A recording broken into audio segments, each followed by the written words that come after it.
ઠેર ઠેર સ્વાતંત્ર્ય પર્વની ઉજવણી થઈ રહી છે ત્યારે રાજ્યકક્ષાના સમારોહમાં સીએમ ઉપસ્થિત રહ્યા હતા। પોરબંદર ખાતે રાજ્યકક્ષાના સ્વતંત્રતા પર્વની ઉજવણી કરવામાં આવી હતી। હેલિકોપ્ટરથી પુષ્પવર્ષા કરાઈ હતી। દેશભક્તિના રંગે ગુજરાત રંગાયું હતું। 79માં સ્વતંત્રતા પર્વની રાજ્યકક્ષાની ઉજવણી આજે રાષ્ટ્રપિતા મહાત્મા ગાંધીની જન્મભૂમિ પોરબંદરમાં થઈ। માગવાણી કોલેજ ગ્રાઉન્ડ ખાતે આયોજિત મુખ્ય સમારોહમાં મુખ્યમંત્રી ભૂપેન્દ્ર પટેલના હસ્તે ધ્વજવંદન કરવામાં આવ્યું। આ દરમિયાન મુખ્યમંત્રી ભૂપેન્દ્ર પટેલે પોતાના સંબોધનમાં હર ઘર તિરંગા હર ઘર સ્વચ્છતા અભિયાનમાં સહભાગી બનવા માટેની અપીલ કરી હતી।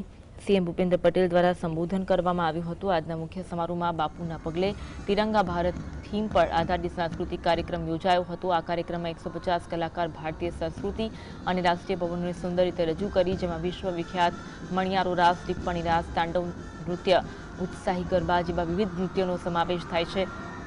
Guinness book of world record અને ગુજરાત ગૌરવ એવોર્ડ વિજેતા ગોલ્ડન ગાંધી સહિતની કલાકારોની ટીમ પણ પરફોર્મન્સ આપ્યો હતો।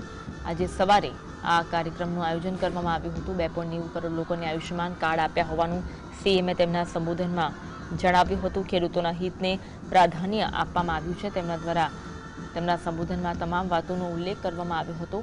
શહેરી ગ્રામીણમાં 11 લાખ મકાનો પૂરા પડાશે તેવું સીએમએ તેમના સંબોધનમાં જણાવ્યું હતું। પોરબંદરમાં રાજ્યકક્ષાના પર્વની ઉજવણી કરવામાં આવી હતી। રાષ્ટ્રપિતા મહાત્મા ગાંધીની જન્મભૂમિ પોરબંદર છે, તેમાં માગવાણી કોલેજ ગ્રાઉન્ડ ખાતે આ કાર્યક્રમ આયોજિત કરવામાં આવ્યો હતો। મુખ્યમંત્રી ભૂપેન્દ્ર પટેલ પોરબંદર કાર્યક્રમમાં હાજરી આપી હતી। મુખ્યમંત્રી પોરબંદર ખાતે કાર્યક્રમમાં ધ્વજવંદન કરાવ્યું હતું અને પોતાના સંબોધનમાં હર ઘર તિરંગા હર ઘર સ્વચ્છતા અભિયાનમાં સહભાગી બનવા માટેની અપીલ પણ તેમણે કરી હતી। તો 6 ગ્રોથ હબ વિકસાવવાનું રાજ્ય સરકારનું આયોજન હોવાનું તેમના દ્વારા તેમના સંબોધનમાં કહેવામાં આવ્યું હતું। સોલર રૂફટોપમાં ગુજરાત ટોપ પર હોવાનું તેમણે તેમના સંબોધનમાં જણાવ્યું હતું। સુરત ઇકોનોમિક પ્લાન પણ તૈયાર કરાયો છે તેવું સીએમએ તેમના સંબોધનમાં જણાવ્યું હતું। તેમના સંબોધનમાં અનેક વાતોને તેમણે ઉલ્લેખ કર્યો હતો।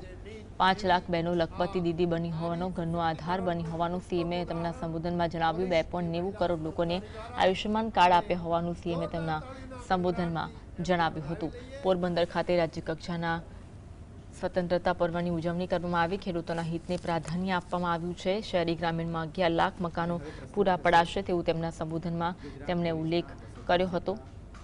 આજના મુખ્ય સમારોહમાં બાપુના પગલે તિરંગા ભારત થીમ આધારિત સાંસ્કૃતિક કાર્યક્રમ યોજાયો। આ કાર્યક્રમમાં 150 કલાકાર ભારતીય સંસ્કૃતિ અને રાષ્ટ્રીય ભાવનાને સુંદર રીતે રજૂ કરી, જેમાં વિશ્વવિખ્યાત મણિયારો રાસ, ટિપ્પણી રાસ, તાંડવ નૃત્ય, આ સાથે ઉત્સાહી ગરબા જેવા વિવિધ નૃત્યોનો સમાવેશ થાય છે।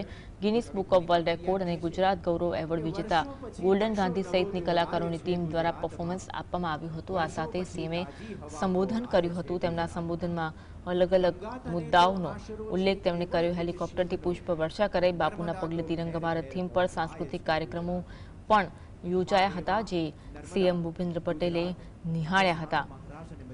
સ્વતંત્રતા દિવસની વાતે ગાતે ઉજવણી થઈ હતી। સુરક્ષા એજન્સીઓની વિવિધ પ્લાટૂન પણ જોવા મળી હતી। ગીરગઢડાના દ્રોણેશ્વર ગુરુકુળની વિદ્યાર્થીનીઓ દ્વારા પરફોર્મન્સ આપવામાં આવ્યું। ગીરગઢડામાં સાંસ્કૃતિક કાર્યક્રમની ઝલક નિહાળતા મંત્રી કુંવરજી બાવળિયા પણ જોવા મળ્યા હતા। અનેક નેતાઓ પણ કાર્યક્રમમાં હાજર રહ્યા હતા। આ સાથે ગીરગઢડાની વરસિંગપુર પ્રાથમિક શાળાની વિદ્યાર્થીનીઓએ યોગ દ્વારા સાંસ્કૃતિક કાર્યક્રમો રજૂ કર્યા હતા। વિવિધ પ્રકારના સાંસ્કૃતિક કાર્યક્રમો રજૂ કરવામાં આવ્યા હતા। સમર્થ નાગરિકના નિર્માણ માટે સક્ષમ ફ્રેમવર્ક પૂરું પાડશે।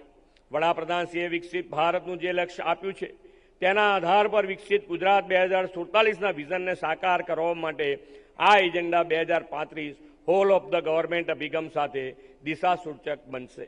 આ ફ્રેમવર્કમાં રાજ્યવ્યાપી આંતરિક માળખાકીય સુવિધાઓનું સુદૃઢીકરણ, નાગરિકોને સામાજિક અને આર્થિક રીતે સશક્ત કરવા, આર્થિક અને શૈક્ષણિક ક્ષેત્રે ઇનોવેશન આધારિત વિકાસ માટેની ઇકોસિસ્ટમ તૈયાર કરવી, નવી ઉભરતી ટેકનોલોજીનો ઉપયોગ માટે યુવા વર્ગને તૈયાર કરવા સહિતના પાસાઓને આવરી લેવામાં આવશે। આજે 79માં સ્વાતંત્ર્ય દિવસે આપણે ઉજવી રહ્યા છીએ, ત્યારે 2047માં દેશ આઝાદીની શતાબ્દી ઉજવે ત્યાં સુધીમાં વિકસિત ભારત 2047નું તેમજ આત્મનિર્ભર અને ઉન્નત ભારતનું વિઝન વડાપ્રધાનશ્રીએ આપ્યું છે। આ વિઝનને અનુરૂપ રહીને આપણે 5G ગુજરાત બનાવવાની દિશા પણ આગળ વધ્યા છે। ગરવી ગુજરાત ગુજરાતની સાંસ્કૃતિક ધરોહર, પ્રવાસન અને ભૂકંપ પુનઃનિર્માણના સ્મૃતિવનને વૈશ્વિક ઓળખ અપાવી છે.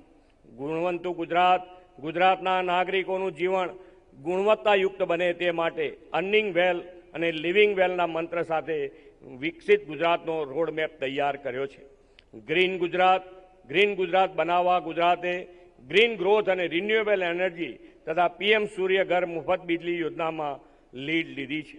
ગ્લોબલ ગુજરાત વેપારી રાજ્યમાંથી હવે વાઇબ્રન્ટ સમિટના પરિણામે ઉદ્યોગ અને આવનાર સમયની ટેકનોલોજી માટે ગ્લોબલ ગેટવે ટુ ઇન્ડિયા બન્યું છે. ગતિશીલ ગુજરાતના વિકાસના માર્ગો અવિરત ગતિશીલ રહે તે માટે ગરવી ગુજરાત હાઈસ્પીડ કોરિડોર, નમો શક્તિ એક્સપ્રેસ વે, રેલ અને મેટ્રોનું નેટવર્ક વિકસાવ્યું છે. વડાપ્રધાનશ્રીએ આત્મનિર્ભર ભારતનું જે વિઝન આપ્યું છે તેને પણ આપણે ગુજરાતમાં સરકારી સેવામાં સરળતા અને સુગમતા સાથે જનજનની સહભાગિતાથી લોકોનું સશક્તિકરણ અને સુરક્ષા સાથેનું આત્મનિર્ભર ગુજરાત બનાવવા માટે પ્રતિબદ્ધ છીએ. વિકસિત ભારત માટે તેમણે વિકાસ સાથે પર્યાવરણ સંતુલનને પણ પ્રાથમિકતા આપવાની પણ પ્રેરણા આપી છે. આપણી રોજિંદી જીવનશૈલીને પર્યાવરણ અનુકૂળ બનાવવા મિશન લાઈફનો વિચાર આપ્યો છે. ધરતી માતાને હરિયાળી બનાવવા માટે ક્લાઇમેટ ચેન્જના પડકારો સામે રક્ષણ મેળવવા માટે એક પેડ માં કે નામ, વરસાદી પાણીને જમીનમાં ઉતારીને ભૂગર્ભ જળ સંચય માટે કેચ ધ રેન અને અમૃત સરોવરનું નિર્માણ, માનવ જીવન અને જમીન બેયના સ્વાસ્થ્ય માટે પ્રાકૃતિક ખેતી અપનાવીએ. અત્યારે જન્માષ્ટમીના તહેવારો ચાલે છે. આપણે સૌ તહેવારોની ખરીદીમાં સ્થાનિક ઉત્પાદનોની ખરીદી કરીએ. સ્વદેશીને પ્રોત્સાહન આપીને વોકલ ફોર લોકલ પ્રમોટ કરીએ. સ્વચ્છતા સાથે રાષ્ટ્રપ્રેમ ઉજાગર કરતું હર ઘર તિરંગા હર ઘર સ્વચ્છતા અભિયાનમાં સહભાગી થઈએ.